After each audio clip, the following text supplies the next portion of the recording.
Hi, my name is Zachary Angelot, and I just wanted to go over today generally why I use Go.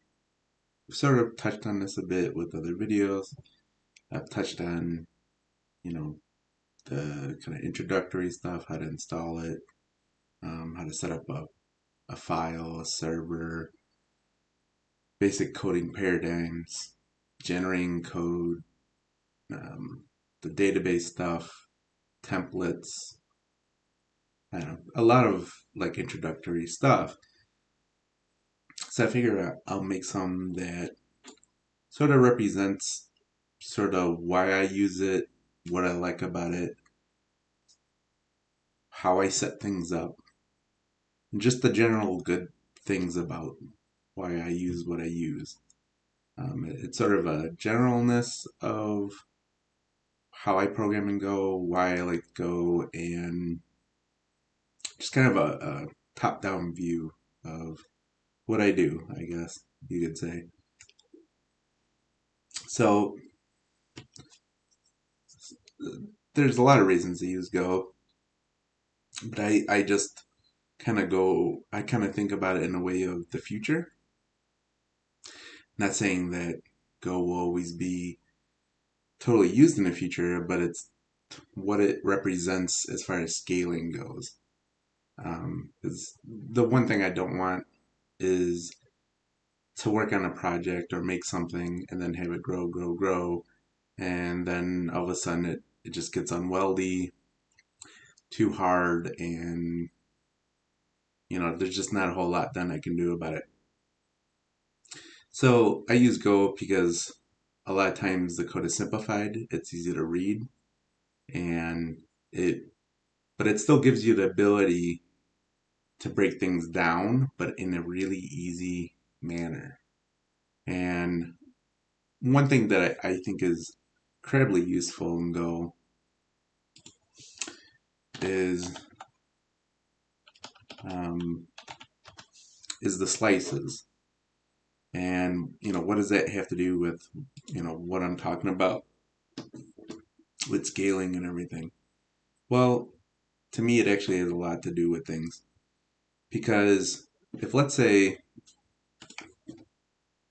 you're trying to make something, I don't know, some kind of function where you're using two values and you want to check them, I don't know, just as a sort of one-off, sort of, you know, just something that you think you might use in the future or whatever.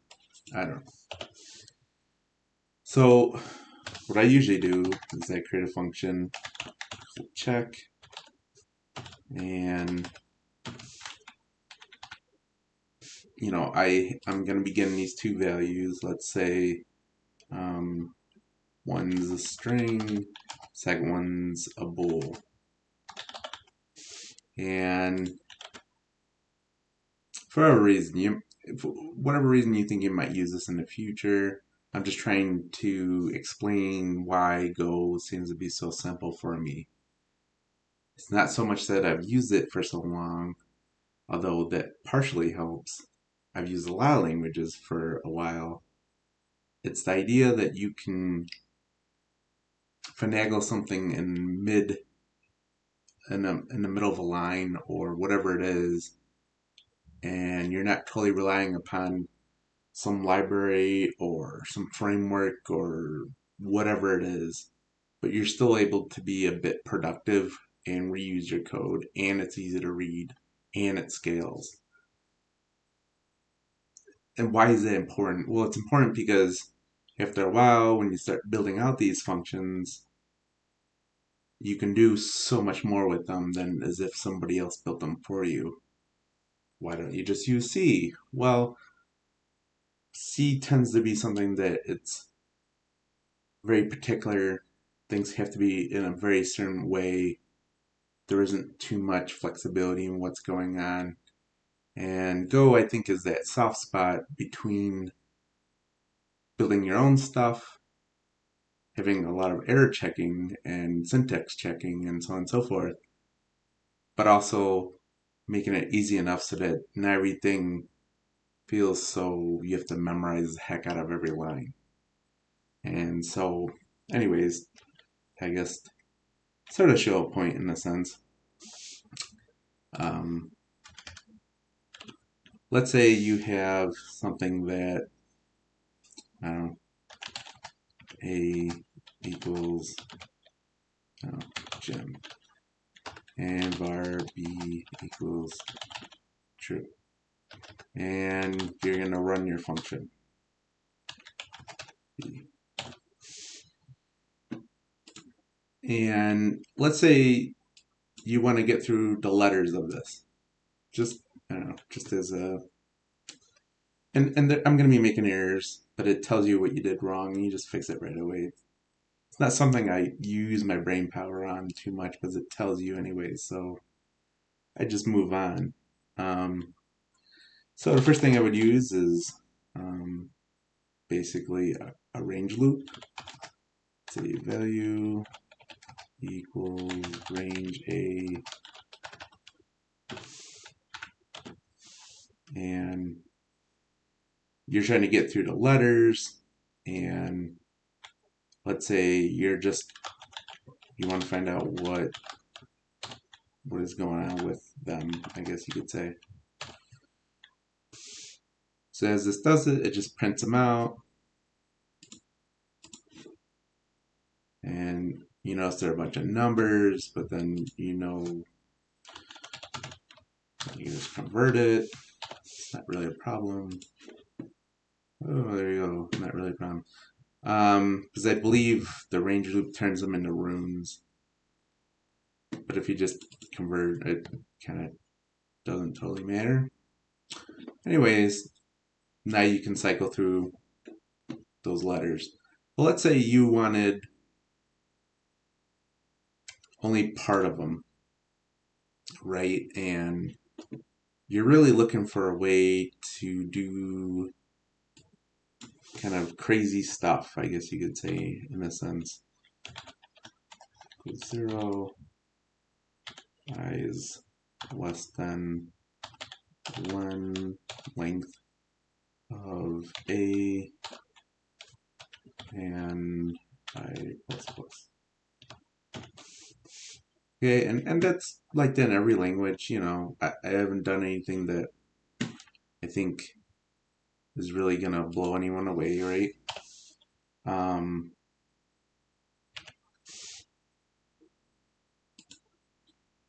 So we run this, there you go, but since it's not taken apart per se, you have to add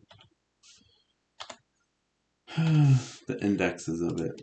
Again, some you can do in JavaScript or whatever, it's not really a problem. But the problem comes in when, let's say, you want to do something very particular. Let's say you're doing this. Yeah, it did give the warning thing because the index doesn't quite work out that way with it, because then it starts to become 3, 1 or whatever, and there isn't that many indexes. So then you would just, let's say you wanted part of something, okay?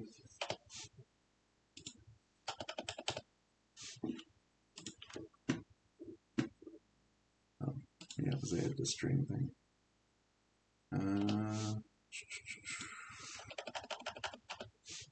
You notice I'm making a lot of mistakes, but it's telling me exactly what I need to do, and I just move on. I don't even waste the memory on it.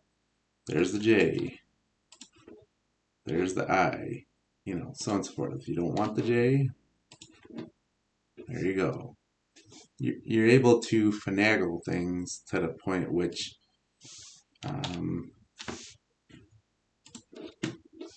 you can kind of, well, that one, let's say we did that, because it's only up to 2, so 2 of 2 is nothing.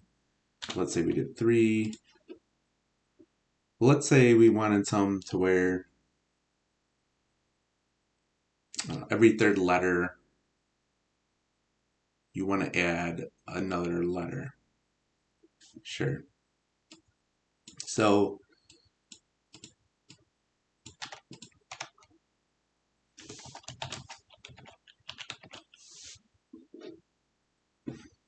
whatever it is. Okay, invalid string is not used. Oh yeah, because I'm not actually doing anything with it.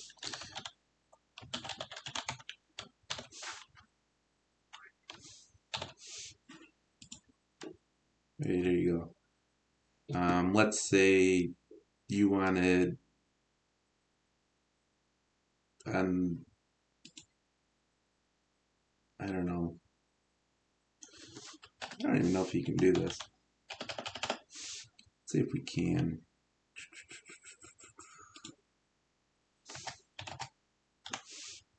Can we do it like this?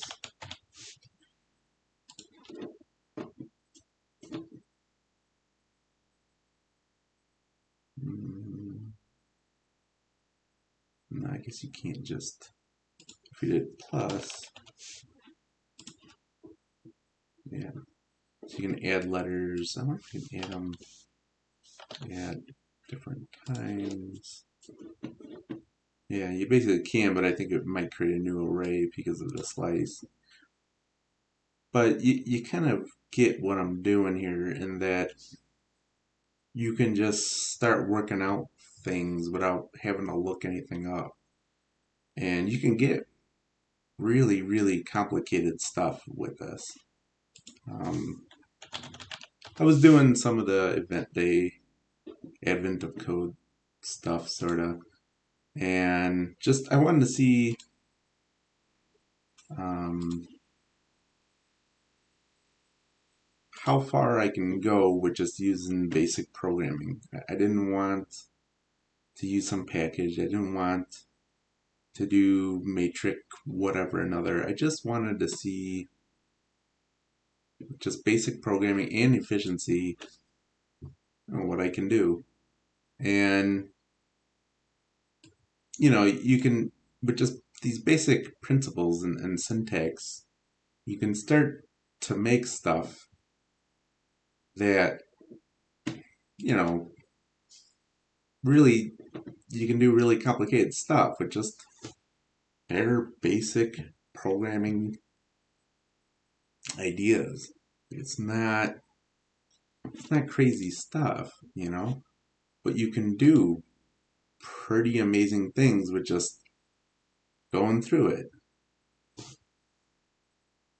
Can you kind of finagle some with JavaScript with this? Or like this in a sense? Sorta, but it becomes really messy real quick, and there's really no reading it then. I mean, you really have to, oh, okay, what was I, you start, by the time you actually find out what it is you're doing, your brain is already half tired. It just turns into a thing. I'm sure you get used to it after a while, but to me, I just didn't feel like it was as powerful with the simplicity of what's going on. Even though, yes, you can reduce, filter, all these built-ins that sort of were there to be put in to make your life easier. But if you use basic syntax, anyone can come along and read this. Anyone can come along and borrow what this does and use their own thing. And so it, in a sense, not only scales code-wise, but it scales people-wise. And that, to me, is extremely important because if you build a project and if somebody finds it useful, they don't just copy paste your code, put it in, and then pray that it'll work with their code. They can figure out what's going on. To me, that's really important because then you don't have a bunch of people who import your package and then say, well, we just couldn't get it to work. We'll just try again another day. This is simple. They can finagle little things. They can work with it. They can read it. They can be 12 years old and basically understand what's going on and easily. And that's the point. Okay, I think that point has been a bit driven home. The other thing I kind of wanted to say was, you know, I like the idea that you don't have to use a lot of packages in order to get done what you want. Yeah, you may use some, like a database one or one where for a server, so you make your code really short and simple. I usually use Echo, as I've talked quite a bit about. But it's just that it's the idea that when I do use some kind of package thing, it isn't some crazy abstract thing and you have to like memorize every nuance of it and everything. It's relatively easy to understand and just forget about. And then you move on with what business application logic you want to do.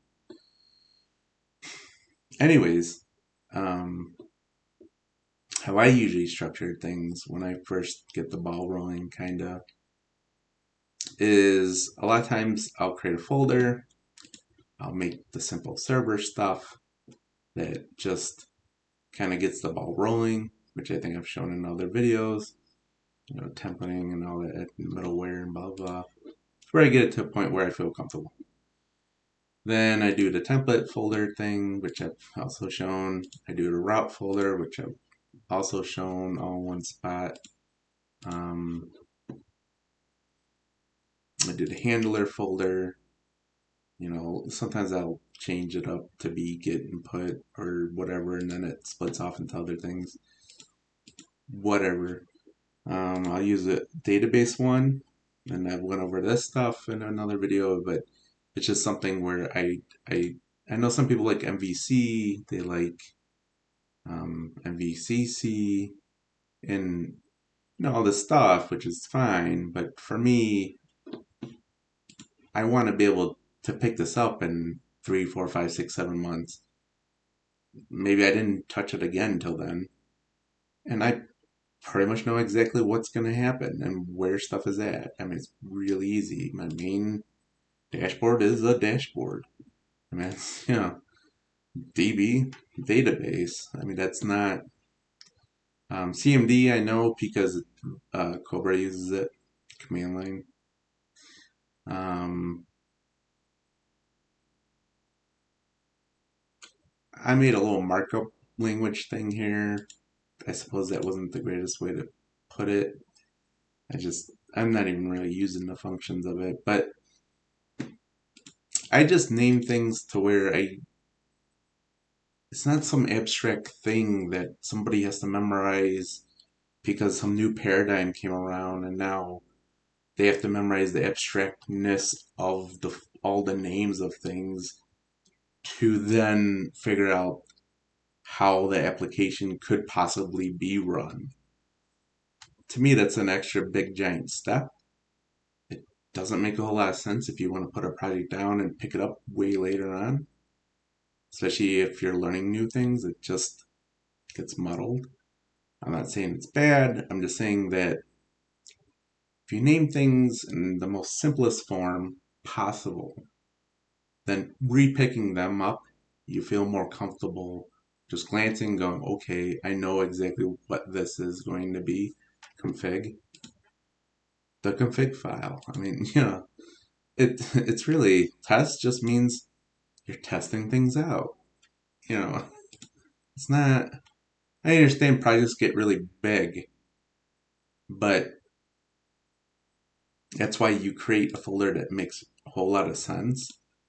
And then you create subfolders that also make a whole lot of sense that are broken down to the most simplest form and that anyone can see it. What do you think generator is?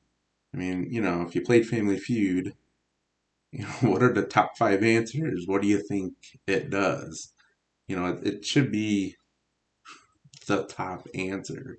It shouldn't be, well, it depends what kind of framework you're using or kind of modeling system and what kind of testing. I understand there's certain kinds of coding that sort of makes you do things a certain way. Like if you're creating sound files or testing them or something, you then have to have like golden files, and there's certain ways of programming that are very specific to a very specific domain that have a very specific purpose for a very specific user.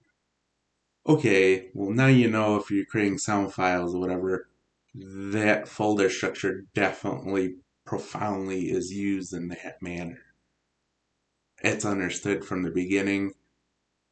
Whenever someone opens up that, before they even do, they pretty much have a pretty good idea of how the folder structure is going to be.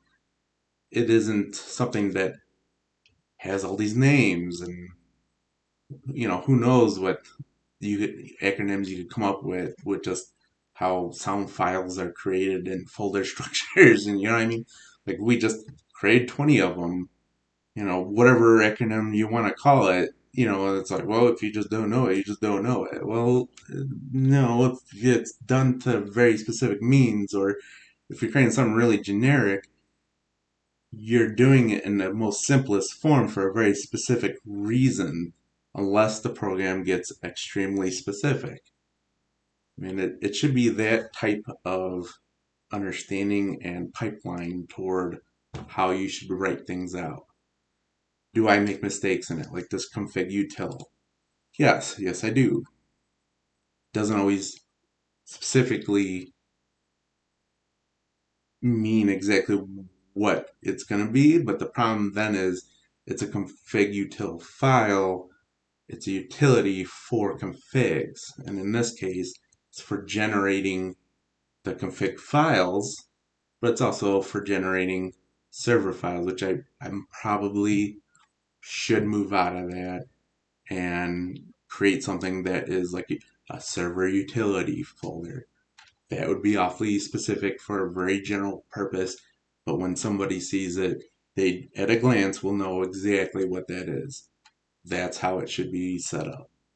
There should not be some kind of modeling system behind some big general purpose that then has a million functions for a million specific reasons that, you know what I mean? Like, it doesn't, it shouldn't be a mind bender for you to know a folder structure, and you shouldn't have to totally explain it for an hour.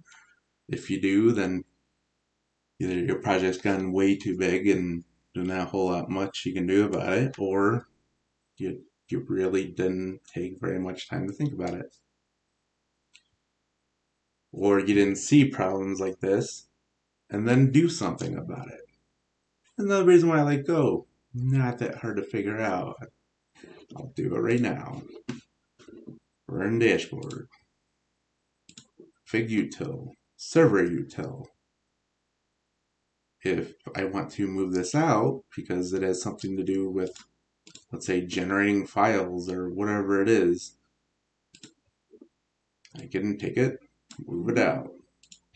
Will it then kind of affect imports? Yes, it will. But it's just not a whole lot to figure it out. On Go build, there's the import. It doesn't like it. What file? Home.go. It's not really that hard to find. There it is. I mean,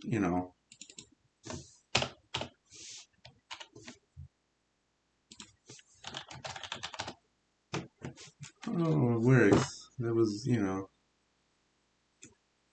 Anyways, um, um, the point being that, really, if you're not paying attention, then how do you expect other people to care? Because your mistakes, your inability to pay attention are huge boulders for anyone, for people who may pick up your project later on when it gets more complicated, and for beginners. And if you're doing something to help people, or for some tool that's going to help others, it should be really simple what you have to do. It should not be an explained thing. Again, another reason why I like Go. I mean, it just, um, yeah, so I do use a test folder to just, this ain't code that's used in the project, but it's just something when I'm testing some new package, or I don't know if I want to put WebSockets into it, and I have to remember how WebSockets work, even though it's in the language. Well, I'll just go into this go main.go file. I'll erase all this and put up whatever it is that I'm gonna do and test it out so that I don't have to rerun the whole program and do all this stuff. Even though I'll tell you exactly what's wrong where, it's just a little step extra quicker to have simple code in a simple folder, breaking simple things, and you having to work it out. Should be when if you don't have a full mental model of what's going on, having simplicity like that will just cut off your time immensely. I mean, it's really just that important. So, yeah, that's basically how I set up things. That's why I use Go. Um, those are the different paradigms I guess I use. Um, so I've gone over the basics already, and I've gone over folder structuring and what I like to do in it and why I like to use it. Then I guess that's really it. I just wanted to make a video explaining, what I attempt to do, why I attempt to do it, and what I enjoy. So if you have any questions, please let me know. Okay, thank you.